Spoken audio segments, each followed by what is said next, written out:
Josette Rispal a un univers à elle qui est complètement étonnant, féerique, poétique, qui dégage quelque chose de sacré.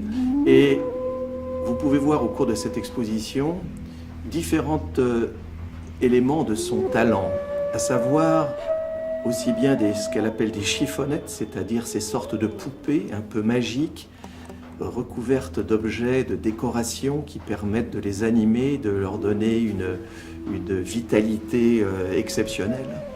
Mais vous pouvez voir aussi des masques de Murano, vous pouvez voir des grands personnages qui sont totalement faits d'une manière spontanée et vraiment d'une manière poétique. Il y a quelque chose de troublant chez Josette Rispal.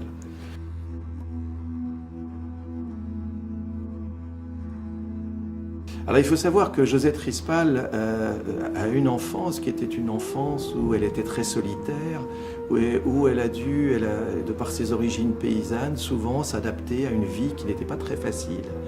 Et elle se faisait son univers, elle constituait des grottes, des petits endroits, et elle amassait, elle commençait à être ce qu'on pouvait dire plus tard qu'elle était une glaneuse. Une glaneuse, c'est quelqu'un qui ramasse tout ce qu'elle voit et qui peut servir. Elle faisait déjà, sans le savoir, la transmutation d'objets, souvent ce qui ne servait plus à rien, des rebuts, des déchets. Elle opérait déjà cette transmutation.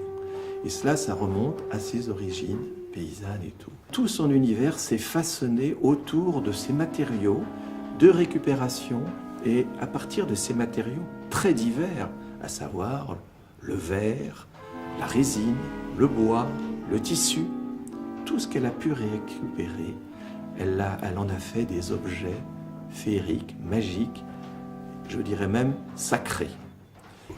Elle aime une certaine provocation, mais elle aime aussi rendre au spectateur une certaine magie pour que le spectateur découvre son art.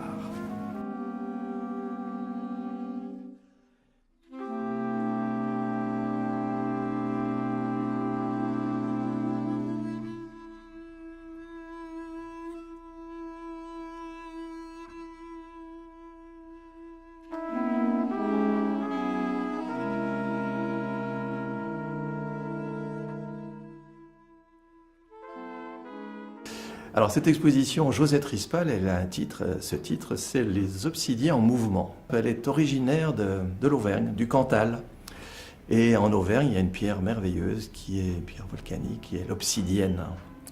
Et un jour, Josette nous a dit qu'elle avait rêvé que des obsidiens venaient débarquer sur la terre, que ces êtres animés avaient des grands yeux et qu'ils voyaient d'une manière extraordinaire ce que nous, les humains, nous ne pouvions voir.